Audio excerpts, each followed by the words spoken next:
Hola, soy Guillermo Tell y hoy les voy a contar un cuento que se llama Los umbrales de la locura. Les comento que este cuento fue escrito oportunamente para celebrar los 200 años del aniversario del nacimiento del señor Edgar Allan Poe, razón por la cual, si son buenos oyentes, podrán descubrir dentro del relato 40 títulos de cuentos del señor Poe. Así que los invito a escucharlo y vamos por él. Y después de todo esto, Satanás será desatado. Apocalipsis 23. Mi tránsito en este mundo no ha estado signado ni por la tragedia ni por la felicidad, suponiendo que esta última existiera. Soy un hombre gris, con un trabajo gris, en medio de una ciudad gris, habitada por una sociedad igualmente gris. La historia que pretendo hoy contarles sucedió hace unos años atrás. La fecha exacta carece de sentido, sobre todo después de los sucesos acaecidos. Analizando en retrospectiva, queda claro para mí que la realidad tal cual la conocemos no es más que una mascarada hipócrita detrás de la cual los verdaderos dueños de las horas hacen y deshacen sus fechorías sin tener en cuenta que las mismas pueden afectar ese instante de eternidad que ellos se han dignado en ofrecernos y que nosotros hemos dado a llamar vida. Como todas las tardes, al salir de la oficina, me dirigí a un bar a tomar una copa. Nadie me esperaba en mi departamento y nada tenía yo más importante que matar las horas que restaban hasta que al día siguiente volviera a mi rutina cotidiana. Sin pensar demasiado, entré en el primer bar que encontré. Había mucha gente y el ambiente estaba viciado de tabaco y alcohol. Los aromas no me molestaron, pero lo que motivó mi salida del lugar fue el insistente murmullo de la multitud hilvanando teorías acerca de los extraños asesinatos de la calle Morgue. De repente, todos estaban asombrados por un par de muertes, como si en esta maldita cloaca en la que vivimos no hubiera extraños decesos todos los días. Decidí ir a un bar nuevo que me habían comentado se había abierto en las cercanías del lago y que por un extraño y anómalo sentido del humor del dueño, y probablemente también porque estaba en un sótano, se llamaba El Hundimiento. La calle en la que se encontraba el bar no me era familiar, ya que no solía andar por esa parte de la ciudad. Sin embargo, encaré el camino, venciendo el frío de la noche que ya caía y la bruma espesa que desde el lago avanzaba sobre la civilización cual gélida mortaja. No soy una persona que se pierda fácilmente, pero debo reconocer que me costó trabajo encontrar el bar, como si estuviera esquivándome o, pensándolo mejor, protegiéndome de lo que sucedería. Avancé paralelo al lago por un pasaje llamado Ligeia y finalmente pude encontrar la calle Usher. Ya en la puerta de acceso, el lugar se presentaba extraño, como si de alguna forma siguiera advirtiéndome sobre lo que podría sucederme dentro. El retrato oval de la puerta me llamó poderosamente la atención, pero más aún atrajo mi mirada la inscripción que al pie del mismo decía «A la memoria de María Roget». Me pareció de un increíble mal gusto que alguien pudiera abrir un bar bajo la excusa mencionada. Pero, ¿quién era yo para juzgar los actos de los otros? Vaya a saber uno los motivos que llevaron al dueño a hacer lo que hizo. Finalmente, decidí entrar en el hundimiento de la calle Usher. Esa decisión, esa simple y estúpida decisión, cambiaría para siempre mi vida. Comencé a descender por las escaleras. La luz era escasa, pero suficiente para distinguir una barra de madera prolijamente pulida y varios borrachines acodados en ella. Sobre las paredes se podían apreciar vagamente algunos cuadros de extraño aspecto, algunas estatuas pequeñas y unos pocos objetos que se podrían llegar a llamar artesanías de alguna otra cultura que me resultaba desconocida. No había mesas. Todos los clientes estaban sobre la barra y en un extremo había una barrica de amontillado y un gato negro que se acicalaba las patas delanteras. El lugar no me resultaba agradable, pero el solo hecho de no escuchar ni una sola palabra entre los clientes fue suficiente para convencerme de que allí nadie perturbaría mi solitaria introspección. Me acerqué a la barra y por una cuestión de ubicación en los lugares disponibles me resultaba imposible estar aislado, por lo que decidí optar por una de las esquinas al lado de un hombre joven de unos 40 años. Como no me gusta ser observado, no soy muy buen observador, pero no hacía falta ser muy perspicaz para darse cuenta que el hombre era una persona perturbada. Más allá de la indisimulable embriaguez que lo tenía embotado, se percibía en sus ojos un brillo anormal, un brillo como nunca he vuelto a ver en ojos humanos. Su mirada transmitía clarividencia y desazón, como si su vista se hubiera posado sobre cosas para las cuales su mente no estaba preparada. A raíz de los sucesos posteriores, mi apreciación no era desacertada. Las facciones de sus rostros demostraban una fisonomía de bello aspecto y de no haber sido por su desahuciada apariencia, hubiera jurado que en algún momento de su vida habría pertenecido a la alta sociedad. Sus ropas habían sido finas, pero se encontraban raídas y sucias, lo cual me resultaba paradójico, y su corbata estaba trabada con un extraño escarabajo de oro. Al sentarme a su lado, pude percibir que el hombre lloraba, lo cual me demostraba una de dos cosas. O estaba tan borracho que ya no era dueño de sus actos, o era extremadamente valiente como para afrontar la humillación pública de llorar frente a otros hombres. Cualquiera fuera el caso, sentí inmediatamente una profunda tristeza hacia el desdichado. Pedí una copa y mientras el cantinero me la traía, su vista se posó en el trago con tal desesperación que hubiera sido muy descortés no convidarlo. «Cantinero, por favor, otra copa para mi amigo», me apresuré a decirle al mozo mientras se alejaba. «Gracias. Me llamo Edgardo», me dijo mientras me tendía a su diestra. Al estrecharla sentí un extraño vigor, como si una fuerza desconocida latiera en el interior de ese cuerpo y pidiera salir de alguna forma. La mano temblaba como no pudiendo contener tanta energía y la fuerza con que me oprimía no era humana. «Usted no sabe quién soy, ¿verdad?», me preguntó apenas me soltó la mano. «Efectivamente no lo conozco, pero supongo que no le resultará ofensivo que lo haya convidado». «En absoluto. Lo que pasa es que la gente no suele ser solidaria conmigo y me desprecian por mi aspecto, como si fuera el rey peste contagiando con mi enfermedad a los que se me acercan. Por otra parte, los que me conocen dicen que estoy loco». «Es más fácil subestimar que entender», acoté con aires de tipo culto. «Así es, mi amigo. Yo pertenecía a una familia adinerada, pero mi arrogancia me hizo perder la fortuna de la cual era heredero. A partir de ese momento la desgracia cayó sobre mí.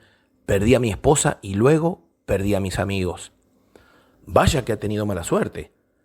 «¿Mala suerte? ¿A qué llamamos suerte? ¿Una concatenación de hechos fortuitos? ¿Existen los hechos fortuitos? La suerte no existe, mi estimado señor, y uno termina siempre siendo víctima de sus propios actos. Si usted es una persona correcta, lo más probable es que termine sus días de una forma normal, pero si usted se mete en cosas que no puede dominar, lo más seguro es que todo se desmadre y su vida resulte totalmente caótica». En parte concuerdo con usted. Sin embargo, tantos males juntos que le ha tocado vivir deben de tener como única explicación la mala fortuna, a no ser, por supuesto, que usted pueda atribuir todas sus desgracias a sus propios actos, caso en el cual usted es responsable y no debería sentirse víctima. Si soy víctima, en todo caso lo soy de la ignorancia, la insensatez y la arrogancia. Desde el momento en que me dejé vencer por la tentación de conocer, desde el mismo instante en que el demonio de la perversidad se adueñó de mí, mi vida comenzó a perder sentido, al punto que hoy me siento como un hipotético cadáver de un entierro prematuro, atrapado por una envoltura externa de indiferente realidad y desesperado por dentro, intentando salir a la luz. Lo dejé hablar sin interrumpirlo, y mientras tanto empinaba mi copa. Con un gesto pedí otra, y como para no hacerlo sentir mal y demostrarle el mismo desprecio del cual se quejaba del resto de la sociedad, lo impulsé a que me contara su historia. «Verá usted», comenzó a relatar, «desde que tengo memoria siempre había sido amigo de Arturo. Este era el hijo más pequeño de la familia Pym, y por una cuestión de contextura física le decíamos el gordo. Arturo el gordo Pym. Desde temprana edad demostró innata habilidad para el manejo de las embarcaciones y teniendo en cuenta que el padre era el dueño de los astilleros que llevaban el nombre de la familia, su afición por los barcos tenía material de sobra para ser saciada. En cierta oportunidad, navegando solo con su bergantín Berenice por las costas de Noruega, decidió cruzar el estrecho de Mersestengen, el cual, en lunas favorables, no representa mayores peligros, pero con luna llena y marea alta deja abierta la puerta de descenso al Maelstrom. ¿El Maelstrom?, pregunté con desconcierto. Sí, el Maelstrom. El remolino en el mar que los nórdicos dicen que es la puerta de acceso a los infiernos inferiores. Usted sabe cómo son de supersticiosos los marinos, que creen en todo tipo de leyendas y seres mitológicos. La verdad es que no lo sabía, pero continúe, por favor. Bueno, según mi amigo Arturo, la noche se presentaba espléndida y nada le hacía vaticinar lo que sucedería. Tan calma como la noche estaba el mar. Dejando que el barco se meciera suavemente sobre las aguas, arrió las velas y se dispuso a disfrutar de la tranquilidad del entorno. Apoyado sobre la borda, creyó ver una luminosidad en las aguas por debajo de su embarcación. Para un marino avesado como Arturo, este tipo de fenómenos no le resulta desconocido, ya que saben que cierto tipo de algas luminiscentes, pero a pesar de eso, estas luces parecían cobrar intensidad y además se movían en forma circular. Embobado en la contemplación de las luces, no se percató de que las aguas alrededor del bote habían empezado a moverse también en forma circular, y para cuando se dio cuenta, ya estaba atrapado en medio del remolino. Solo un marino como Arturo podía haber escapado de ese remolino, aún a costa de perder el Berenice. Según sus cálculos, la tragedia no insumió más de 5 minutos, ya que como apareció, el remolino desapareció en las profundidades del océano. Sin embargo, durante las maniobras de evasión, logró estimar el diámetro del torbellino de agua en unas 200 brazas. De la calma más absoluta, el agua pasó a tener una velocidad de más de 50 nudos, por lo que al intentar salvar la nave se le tornó imposible y sencillamente se resignó a hundirse con ella. En ese momento de lucidez suprema, previa a la exhalación final, donde parece que la percepción se hace más poderosa, pudo ver que en las paredes del torbellino había otras embarcaciones que, al igual que el Berenice, estaban atrapadas en el embudo de agua. Como pudo, maniobró para acercarse a una de ellas y logró percibir que en la cubierta había una infinidad de seres de aspectos fantasmagóricos. Un hombre de la multitud le arrojó un objeto que alcanzó a manotear y guardar entre sus ropas. En ese momento, el Maelstrom pareció cobrar intensidad y Arturo jura que en el fondo del mismo alcanzó a ver luces rojas y olor a azufre. Increíble, solo atiné a decir sin querer interrumpir el relato. En primera instancia, yo resulté ser tan incrédulo como usted, créame. Sin embargo, los hechos me demostraron que yo estaba equivocado. Tome, refresque su garganta y continúe, por favor. Gracias. Cuando el Berenice era ya devorado por las aguas, percibió a la deriva una extraña caja oblonga del tamaño de un féretro. Saltó de su embarcación, que ya se hundía, y se aferró a la caja de madera, que gracias a ese extraño fenómeno hídrico en el que la parte central del trompo de agua salta cuando el mismo se cierra violentamente, se vio despedido a las alturas mientras el embudo se cerraba, llevándose consigo a las profundidades todo lo devorado. A salvo, en su pequeño salvavidas de madera, se dejó llevar por la corriente hasta unos peñascos donde bajó a tierra. Con la luz del día, comprobó que efectivamente la caja era un ataúd, con extrañas inscripciones que no pudo interpretar. Le llamó la atención que la madera fuese impermeable, probablemente alerce siberiano, pero de todos modos no logró reconocer la escritura que había en la tapa.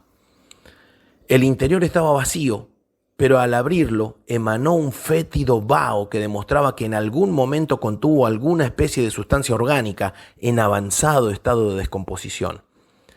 Era una pena tener que romper el ataúd, ya que sin duda tendría un valor histórico y arqueológico importante, pero teniendo en cuenta que era lo único que podía utilizar como combustible, lo destrozó contra las piedras y armó una fogata con la que pudo atemperar su cuerpo. Ya más tranquilo, y sabiéndose a salvo de la voracidad de las aguas, se dispuso a ver qué era el objeto que le habían arrojado desde el otro barco. Con el tiempo, y en conversaciones posteriores que tuve con Arturo, discurrimos acerca de cómo había un barco y vaya uno a saber qué otras cosas dentro del remolino, pero en ese momento lo que le interesaba era conocer el objeto. Lo sacó de entre sus empapadas ropas y vio sin mayores problemas que era una botella con un papel dentro. El manuscrito encontrado en la botella, al igual que las inscripciones de la caja oblonga, le resultaron ininteligibles. Guardó el papel en su envase original y decidió que lo único sensato que quedaba por hacer era esperar el paso de alguna embarcación que lo rescatara. Así fue como al cabo de 3 días, cuando ya sus fuerzas flaqueaban, y el frío y la sed y el hambre hacían mella en su mente y en su cuerpo, una canoa de pescadores eslavos lo salvó llevándolo a tierra. Desde allí, el regreso a su ciudad natal fue cosa sencilla. Lo interesante del relato me había hecho perder noción del tiempo, pero asumí que afuera ya estaba bien entrada la noche. Dirigí la vista hacia un reloj de péndulo que estaba al lado de un cuadro de un pozo. La fealdad del conjunto del pozo y el péndulo me hizo desvariar mi atención primaria sobre la hora en la que estábamos y volví a pensar en el mal gusto del encargado de decorar la sala. Pero mi interlocutor seguía en su relato y ahora que había conseguido a alguien que le prestara atención, parecía no poder detenerse. Me contó cómo ya de regreso Arturo se puso en contacto con él y le comentó lo acaecido y cómo descreyó del relato de su amigo. A partir de ese momento, y siempre según la versión de Edgardo, la actitud de Arturo comenzó a cambiar. Empezó a hacerse taciturno, evitaba las reuniones sociales que antes tanto le gustaban y hasta comenzó a alejarse del mar, que era su mayor afición. Su vestimenta comenzó a ser desarrapada y abandonó el cuidado de su cuerpo. Se transformó lentamente en una persona de la cual las otras rehuían. Preocupado por el estado del que para él era como un hermano, decidió visitarlo para ver en qué podía ayudarlo. «Te agradezco que te intereses en mi persona, pero no creo que puedas ayudarme, Edgardo», le dijo lastimosamente Arturo. «¿Cómo sabes que puedo ayudarte o no si no me cuentas lo que te pasa? Tengo miedo de que al contarte te involucre en algo que también te perjudique. Por favor, Arturo, ¿qué podría ser tan complicado que 2 amigos como nosotros no podamos solucionar? Bien, te lo voy a contar. ¿Recuerdas el manuscrito encontrado en la botella? Sí, me acuerdo perfectamente. Bueno, con la ayuda de un libro de criptografía logré descifrarlo. ¿Y? Y resulta que es una carta de advertencia. ¿Qué? ¿Qué es qué cosa? Una carta de advertencia desde el inframundo. Por favor, Arturo, no me vengas con estupideces. Ambos sabemos que esas cosas son invento de gente supersticiosa e ignorante. Un tipo educado como tú no puede ser víctima de ese tipo de supercherías. Por otra parte, somos creyentes y ante todo está nuestro Señor. Con más razón, Edgardo. ¿Por qué solo creer en algunas secciones de la Biblia? ¿Por qué solo creer en las partes bonitas de mensajes de fe y ejemplos de redención y no en las advertencias que la misma nos hace sobre el final de los tiempos? ¿Pero qué cosa te hizo creer que estamos ante el final de los tiempos? El manuscrito, Edgardo, el manuscrito. He abierto una puerta a los infiernos al haber leído el contenido de ese maldito papel. Nunca debí traducirlo, nunca debí atrapar esa botella. Y ahora soy un esclavo de los demonios que nos atormenta desde las sombras, esperando el momento en que el amo de la oscuridad les dé la orden para arrasar con todo lo que conocemos. Según Edgardo, sintió en ese momento una profunda tristeza por su amigo. Definitivamente, y por razones que le eran desconocidas, su amigo había traspuesto los umbrales de la locura. Quizás las emociones violentas, quizás algún problema orgánico oculto, o tal vez algún antiguo encono que desconocía habían hecho estragos en la mente de su amigo, pero el hombre se había transformado en un orate. Los quehaceres particulares y la extraña condición de Arturo me fueron alejando de mi amigo. Reconozco que no fue una actitud digna de un gran allegado, pero la verdad es que no tenía muchas ganas de estar en las cercanías de este loco. Pasó un tiempo y no tuve noticias de él, hasta que una noche mientras cenaba con mi esposa, los recios golpes de un puño contra la puerta de entrada me sacaron de mis triviales cavilaciones. A los gritos desde el exterior, la policía requería de mi presencia. Me dijeron que había ocurrido un asesinato y que yo debería ser testigo de lo sucedido. A mi pregunta de por qué yo debería ser el testigo, el capitán del escuadrón me dijo: porque el asesino pide por usted. ¿Cómo que pide por mí? Sí, el señor Arturo Pim clama por su presencia. Sin mediar conversación alguna, me dirigí junto con los policías al lugar de los hechos. La imagen no podía ser peor. A la mañana siguiente, los diarios titularon lo sucedido como el extraño caso del señor Valdemar, ya que la policía se encargó de no hacer caer la responsabilidad de los hechos sobre los Pim debido a la influyente alcurnia del grupo familiar. Sin embargo, yo que fui testigo presencial de los hechos, no puedo dejar de sentir esa sensación de náuseas de solo recordarlo. El que había sido mi amigo, lo digo en pasado porque eso ya no era un hombre, estaba encadenado a una columna del lóbrego recinto. Le habían puesto un trapo en la boca para que no gritara, ya que los ruidos guturales que emitía no eran dignos de una persona en su sano juicio. Su cuerpo, flaco hasta la deformidad, daba la impresión de pertenecer a un muerto en estado de putrefacción y estaba completamente empapado en sangre. El olor, ese pestilente efluvio que emanaba de su cuerpo, lo invadía todo a su alrededor y prácticamente me hizo vomitar. Estar cerca de él era insano y era necesario taparse las fosas nasales y respirar por la boca para no sentirse inmediatamente asfixiado por el aire malsano. Su mirada evidenciaba un desquicio absoluto y al verme entrar sus ojos parecieron salirse de sus órbitas, como llamándome imperiosamente. Desparramados por la habitación se encontraban los restos de lo que se suponía había sido el cuerpo del señor Valdemar. Los pedazos de carne, huesos y vísceras parecían haber sido víctimas del ataque de fieras salvajes y realmente era difícil reconocer algo en aquella orgía de sangre y violencia. La escena era dantesca y espantosa. Al acercarme a Arturo, este pareció calmarse un poco y pedí entonces que por favor le liberaran la boca para poder oír lo que quería decir. ¡La carta! ¡El manuscrito! ¡El papel dentro de la botella!, gemía Arturo mientras trataba de respirar dificultosamente. ¿Vos hiciste esto, Arturo? ¡Por Dios! ¿Qué te pasó? Yo no fui. Fueron ellos. Los incubos, los sucubos, liberados al traducir e interpretar el manuscrito. Están libres y ahora vienen por mí. Por favor, matame en forma piadosa. Ya no puedo soportarlo más. No atiné a decir nada. Y los agentes de la policía que estaban en la habitación estaban tan absortos como yo. El capitán, más expeditivo que el resto, ordenó el rápido traslado del reo mientras me preguntó: ¿tiene usted idea de qué carta está hablando el señor Pim? No, ni idea, mentí piadosamente. Evidentemente este señor está fuera de sus cabales. ¿Y por qué pidió a gritos su presencia? Sinceramente no lo sé. Fuimos muy amigos durante la mayor parte de nuestras vidas, pero sinceramente en los últimos meses no nos habíamos visto. Bien, le agradeceré no mencione nada de lo aquí sucedido hasta nuevo aviso. El fiscal comenzará la investigación correspondiente. Mientras tanto, tendremos a su amigo bajo arresto. Entenderá usted que motivos para encerrarlo no nos faltan. Entiendo perfectamente y no dude en consultarme si considera que puedo ser de alguna ayuda, le dije al capitán mientras con la vista recorría el lugar. Cuando me estaba retirando pude ver en una caja rotulado como evidencia lo que reconocí inmediatamente como el manuscrito. Haciendo gala de ingenuidad, manoteé la carta al pasar al lado de la caja y salí mansamente de la habitación. Con la carta robada ya en mi poder, me dirigí rápidamente hacia mi casa.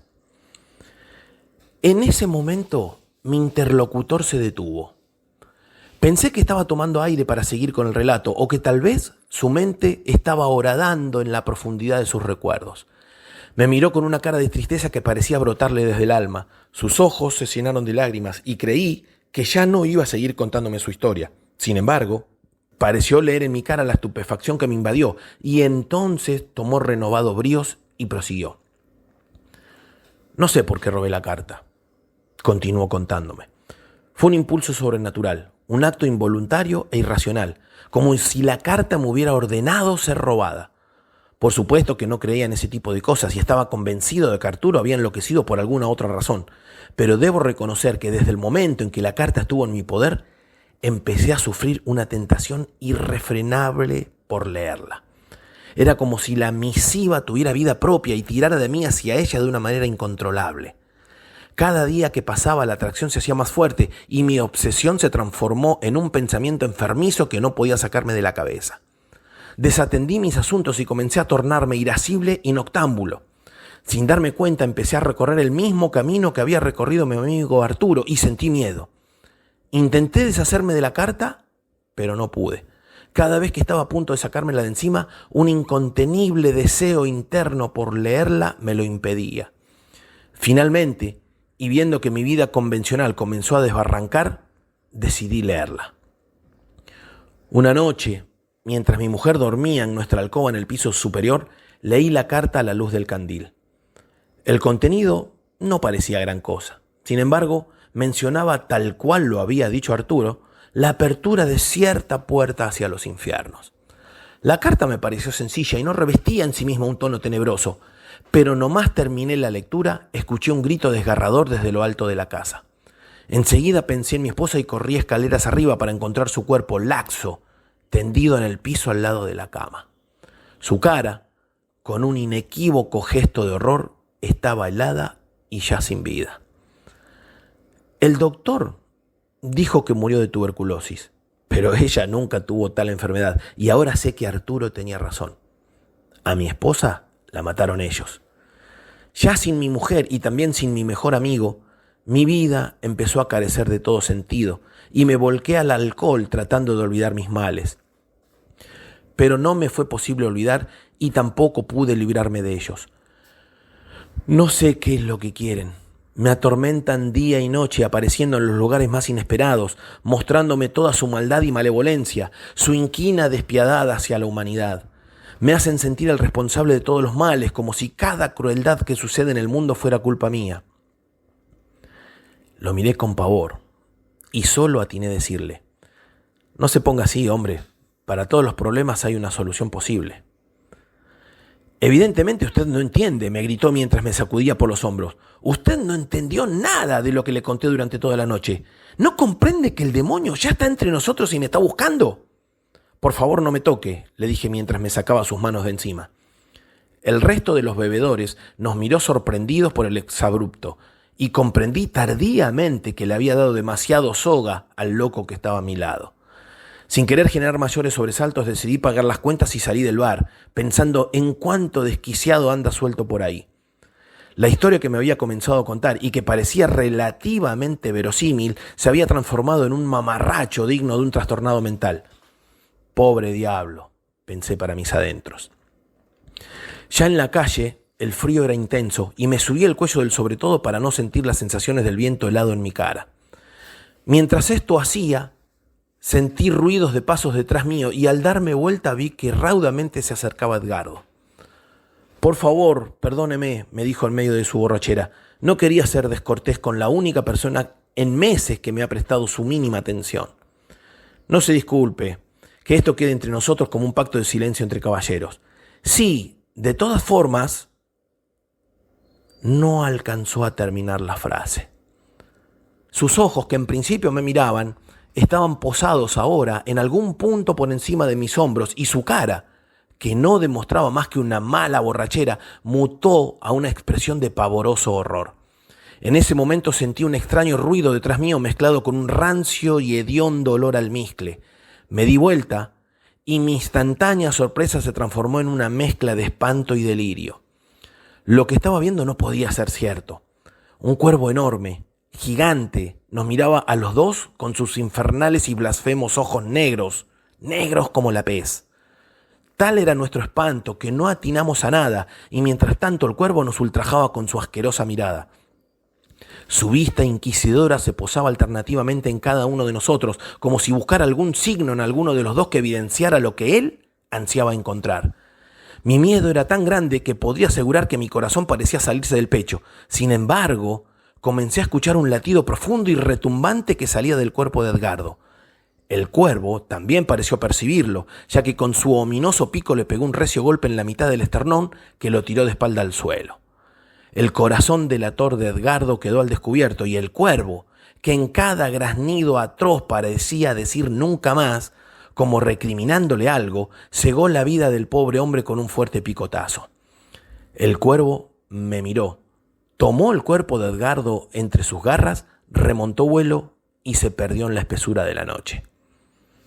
Atónito ante lo sucedido, no supe qué hacer. Solo atiné a agarrar el sobretodo de Edgardo, que se le había salido cuando el cuervo lo volteó. Instintivamente revisé sus bolsillos y encontré un anómalo papel. La extraña contextura y su aspecto ajado me indicaron que tenía ahora en mi poder la carta robada al Señor de los Infiernos. Aún no la he leído, pero tengo en claro que mis días están contados.